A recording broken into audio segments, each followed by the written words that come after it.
The video is going to be 3 segments. Basically, let's talk about same game multis. First, I'm going to look at the maths behind same game multis and basically how bookies, like no one knows how the same game multi algorithm works. Even the bookies amongst each other don't know how it works. Like in comparison to normal multis, it's easy to determine the odds. But a normal multi, it's like you just multiply the outcomes of each event. $1.90 times by 240, that gives you the multi odds. Everyone knows that. The bookies all know that. It's consistent across all the bookies. Same game multis, the bookies literally just make it up. Like who knows? And then I'm going to show examples. I've got 4 screenshots of the exact same multi across Ladbrokes, Sportsbet, Tab, Bluebet. The fucking thing I was the other week when we went out, it was like $90 to $20. Yeah, and so this is only short odds, but like I'm going to explain to people, it's like you might not think that's much, 220 to 240, but that's huge. Like that's massive. And so I'll explain that and like show that firstly because they're interesting screenshots to begin with. And then I'll be like, it's tricky to understand if you're getting a good price or not. At the end of the day, if the bookies are going to make a mistake, they're not going to be risking their money. They're going to always rip you off. So that's the first thing, the maths behind it. Who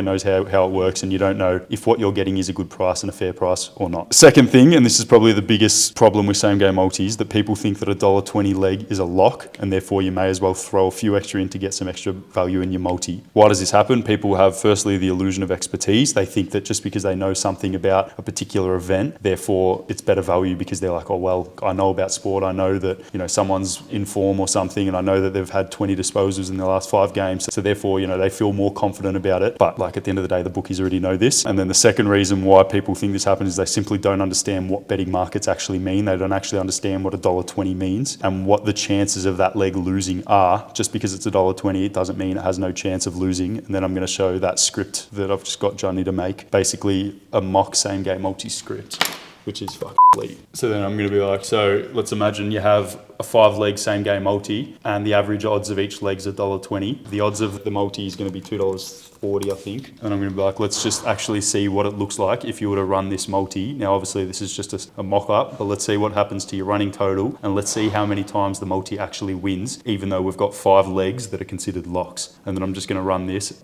It's literally maths, like you're going to lose. What is that script? I've created in the background. It's basically just showing like if each leg has a chance of winning of about 17% chance, which is roughly what the bookies That's the true odds. No, so I'll explain it. So if each leg is $1.20, the true odds of that winning is going to be 83%, 83% chance. However, in reality, we know the bookies take a cut, but I've got it set up so that each leg only has an 80% chance of winning. But like, as you can see, literally, no matter what, even though all of these legs are supposed to be locks, look how often the multi wins. Like it's not fucking often. This whole thing. Yeah. The problem why people lose same gamers is they literally put too many of these small legs. Correct. And they had 50 legs, not 50, they had 10 legs thinking they're all locks, not realising they all have to win. Yeah. Which is exactly what this hopefully shows.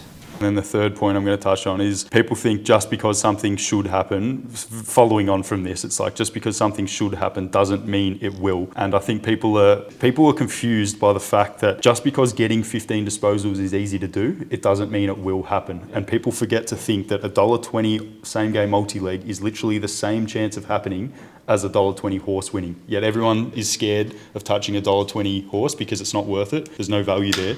And then that's when I'll show you the fucking survey that I did from the other day of showing these and being like, this literally sums it up. Here, I've asked people what is more likely to win. A 3-leg multi with horses, relying on horses, paying $1.87, or a 3-leg multi relying on players that's paying $2.05. And more people said the multi with footy players in it, which is... The illusion of expertise because they're actually looking at those players thinking they know it. Correct, yeah. Same game multis with those.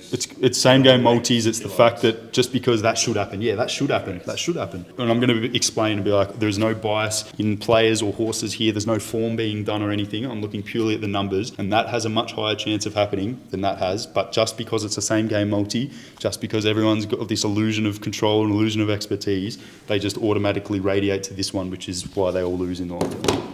Yeah, I'm literally going to touch on and be like, look, guys, I know that we put out a lot of like triggering content and stuff, but stop fucking losing. All right, I need that room.